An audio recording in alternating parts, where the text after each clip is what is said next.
Hello, this is the Hyundai Kona electric and it's been around for a few years now. So recently Hyundai decided to give it a little cheeky facelift.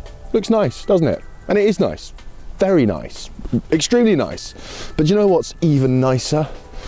Ooh, this is the Hyundai Ioniq 5 and it is one of the most talked about new cars of the year and very possibly one of the best. I love this thing, but it does raise a slightly awkward question.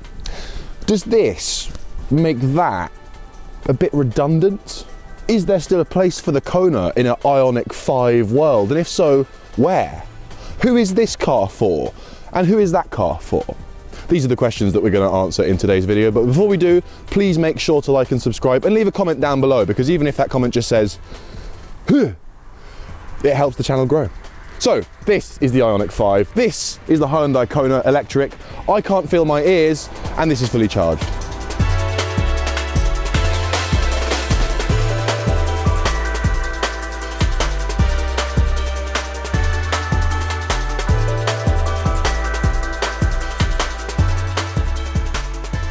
Now, before we dive into the comparison of these two cars, I just want to emphasize something very quickly. These are not direct rivals for one another. The Ioniq is undeniably a more premium car for a more premium price. Kona starts at about 30.5 grand, the Ioniq starts at 37. So just keep that in mind today. We're not exactly looking for a winner here because it's this one.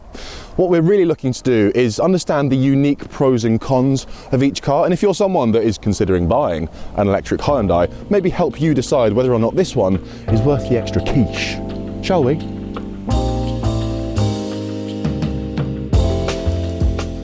Now, out on the road in the Ioniq 5, and this is one area, driving characteristics, where the two cars are really not very different at all. Both of them drive like electric Hyundais, which is to say there's no attempt to be sporty or engaging. They're just simple and effortless and comfortable. You have to remember, this is the sister car of the Kia EV6, a very impressive car to drive, really sporty intentions, handles corners very well, feels like it wants to be driven quickly. And it's amazing how different they've managed to make the two feel, considering they share so many components, because the Hyundai has no interest in such tomfoolery. This is just a big squashy box on wheels. It rolls a bit through the corners, not an unpleasant amount, but enough to let you know this car is not looking to be chucked around. The steering, it's actually got a bit of weight to it, but it's got no feel whatsoever. There's no sense of connection to the front wheels. Again, this car does not want you to drive it hard. It doesn't want you to kiss apexes and send it. It's just a big, comfy family hauler.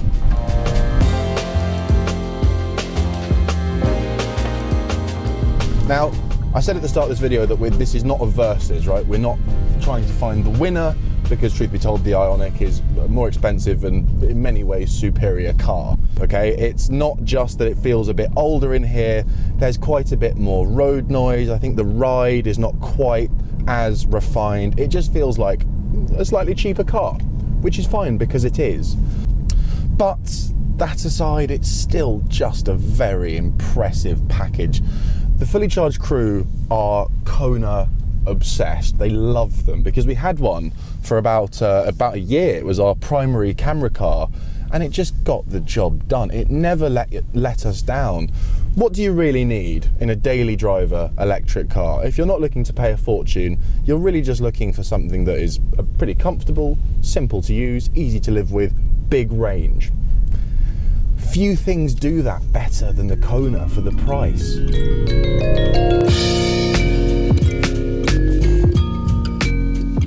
Right, let's start on the outside, shall we? Which one shall we do? Let's do the Kona. Let's do the Kona because it's had a bit of a glow up, a bit of a rethink, a bit of a redesign. Fundamentally what they've done is get rid of those kind of crinkly bits that it had at the front. Do you remember the crinkly bits? Didn't like them very much.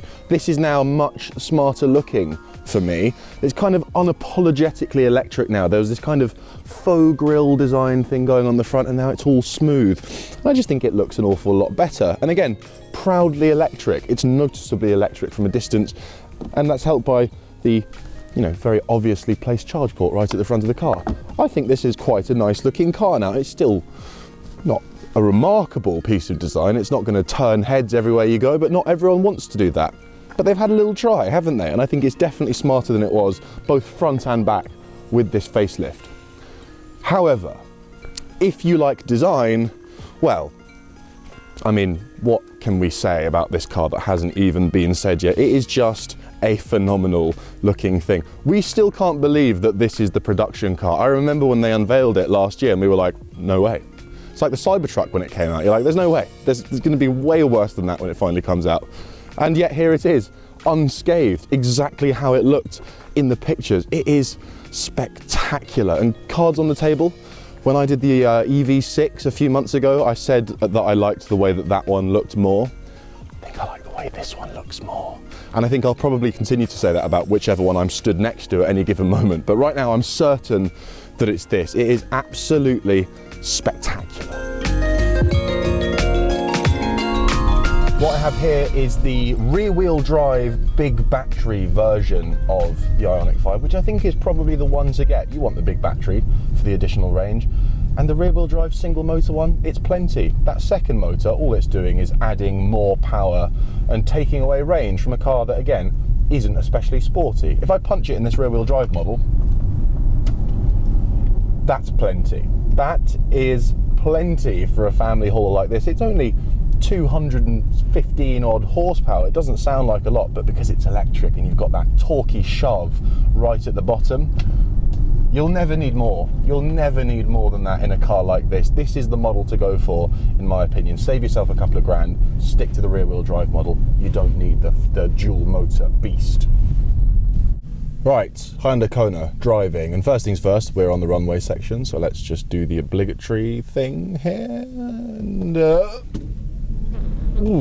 I tell you what, that's a bit snappier off the line.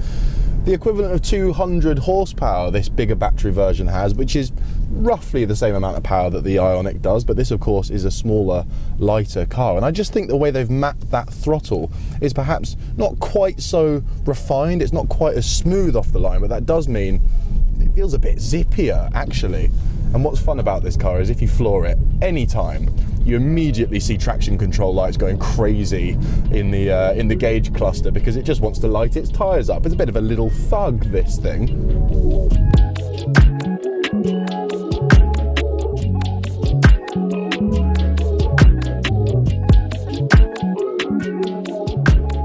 Now, Ioniq 5 interior, ooh, very nice, very impressive. Off the bat, the key difference between this and the Kona is immediately obvious, which is the difference in the platforms that they're built on. The Kona is built on ICE car platform. As a result, interior space is fine.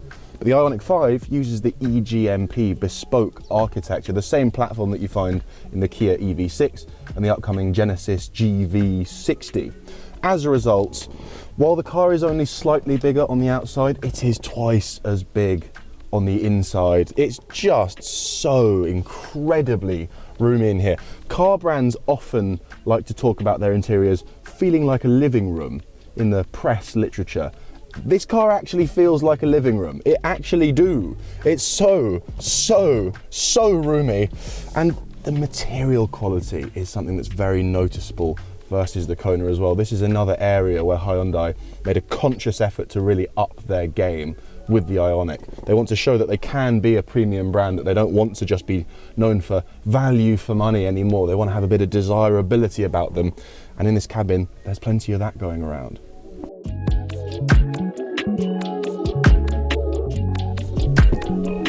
Just to really slam the point home, rear seats, jack test, passes with flying colours. I mean, this is about as roomy as the front, frankly. Is just so impressive. Headroom, legroom, I've got everything I need to sit here for a very, very long time. In fact, I did, because when we drove back from our Paris shoot last week, I had Andy in the front, George in the passenger seat. I was back here with my laptop out, plugged into the 3-pin plug socket down here, sending emails. It was fantastic. Compare that to the Kona. Okay, feet in my driving position. Yeah,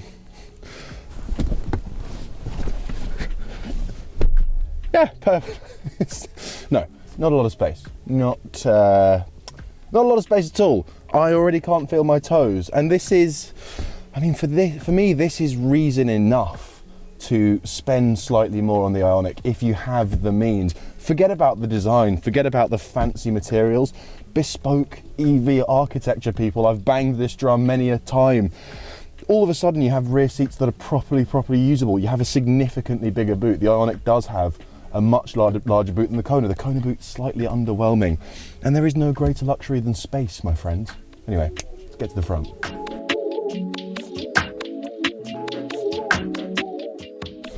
Right, front of the Kona, cabin of the Kona, and well, it's all very familiar. This is a much more traditional car interior. It feels like it's from a previous generation of cars, which it completely is. And no, the materials aren't quite as premium. It doesn't have the same air of real quality to it that the Ioniq does, but it's still a nicely put together thing. Nothing creaks. Okay, that creaks a little bit, but by and large, still very nicely put together.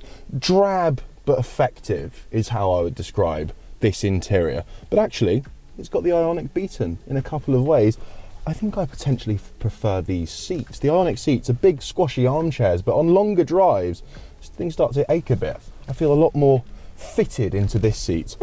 These transmission buttons, I think this is a more elegant solution than the twisty thing back here that Hyundai have slightly lifted from the MEB cars. That just makes more sense in my brain. Likewise, having all of my climate control and my heated seats available right here on big physical buttons, far preferable to having to dive into the menus. You know, I'm always on the fence about this one. I like the cleanness of a cabin with very few buttons and things to fiddle with, but actually, if you just want a car that feels like a car and is very simple to operate, this is probably more appealing to you. Lots of big physical buttons. As we know, this car is built on ICE architecture platform, so we don't have the flat floor, we don't have the open footwell, but this is not completely wasted space. We've still got a big storage bin down here for our meal deals. That's always nice. Couple of things in here that are slightly new on this facelifted car, which the crew members have been very kind to point out because they've spent way more time with Konas than I have. We've got digital dials here in the gauge cluster. They used to be kind of an analog digital hybrid, and they were really cool. I think we're all agreed we kind of preferred them. They were just a bit more interesting. Other thing that's new, look at these vents. Ooh, they're quite posh. Now, one final point on bespoke EV architecture versus not bespoke and the space benefits that come with that. We've got to talk about these boots because the difference is fairly shocking. Again, remember, this car only 30 centimeters longer than this car, and yet over here we've got 535 litres of boot space. A big old boot, enough to fit, I think, probably 127 odd meal deals, or comfortably all the equipment that we need for a fully charged shoot. We do bring quite a lot of stuff. Our crew come with a lot of baggage, let's say, emotional and physical. And what I'm going to do to demonstrate how much bigger this boot is than this one is transfer the bags over. That's fine. I'm used to helping with stuff. I help all the time carrying bags, don't I, Andy? Ah, okay, brilliant, fair enough. Worth noting, no power assisted tailgate on the Kona. That's not an option. I think it comes standard on the Ioniq 5. I might be wrong about that, but it is an option. This is one of those features that when it started appearing on cars, I was like, why is that there? I can lift my own boot. But now that I'm used to it, ow! I can't live without it. I'm just so, I'm so used to boots opening themselves for me. I'm so used to hitting my head on stuff that I've just got no nerve endings up there as well. Now, this is where things get a bit tricky. As you can see, it might no, you see, that would have to go in the back seat. This is 331 litres versus 535. A huge difference in size. And again, bespoke EV architecture, this is what you get. You get space galore. And I love the little Kona, I still do. But I think any car that doesn't have it these days just feels a little bit long in the tooth when it comes to the storage department. So there you go. If a big boot is something that you need, well, there's a clear winner.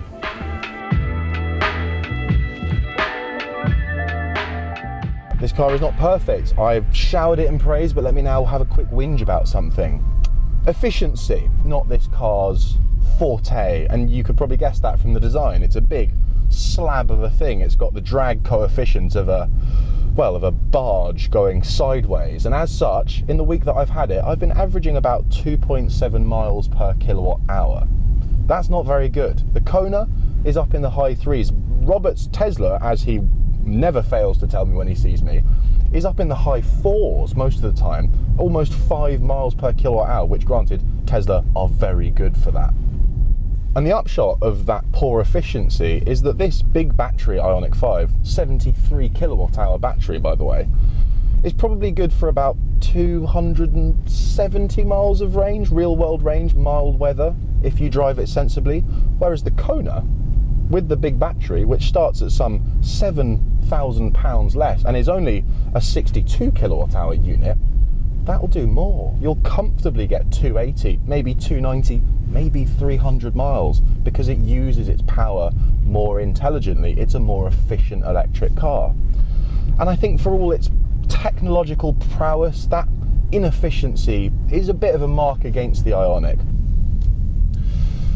Concluding thoughts then on the Ioniq and the Kona. This is just a little short sweet video today on two cars that we felt needed a bit more love on the channel. I guess the question is it as simple as buy the Ioniq over the Kona if you can afford it? Yes, yeah, it is that simple. Because the Ioniq is just a different sort of thing. It's so desirable, it's so good looking, the material quality is far superior, but for me, it's about that EV platform. It's about the bespoke EV architecture and the amount of space that affords you. There is no greater luxury in a car than space. And the difference in the cabins and the amount of room you get, considering that there's barely a size difference between the two cars, is remarkable. It is the best advert for bespoke EVs that you could possibly imagine, lining these two up next to each other and jumping out of one and into the next.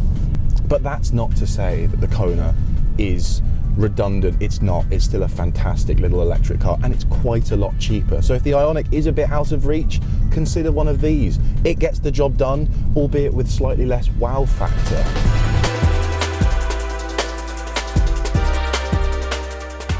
Well, first of all, can I just begin by saying this?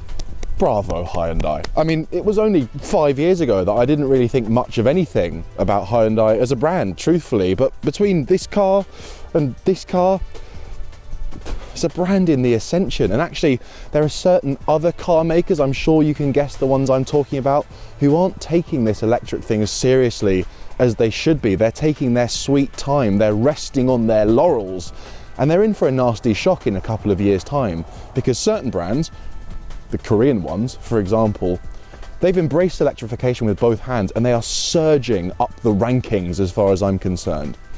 This is one of the best electric cars in the world. It's one of the best family cars in the world. And if you can afford one, and if you're looking for a daily driver that can comfortably carry 4, you have to look at this before you spend your money on something else. Just worth noting, you may have to wait in a bit of a line to get your hands on one because they are in high demand.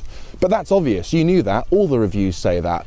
The big takeaway for me today is that this is still a very, very, very solid little electric car and still a legitimate rival for things like a spec'd up VW ID3. If you are looking for a simple but effective electric car that comes with a lot of tech as standard and is a range monster, there isn't much better. So there we have it, the Ioniq 5, the Kona Electric, two splendid electric cars from a brand that is only heading in one direction. Please make sure to like and subscribe, and if you have been, thank you for watching.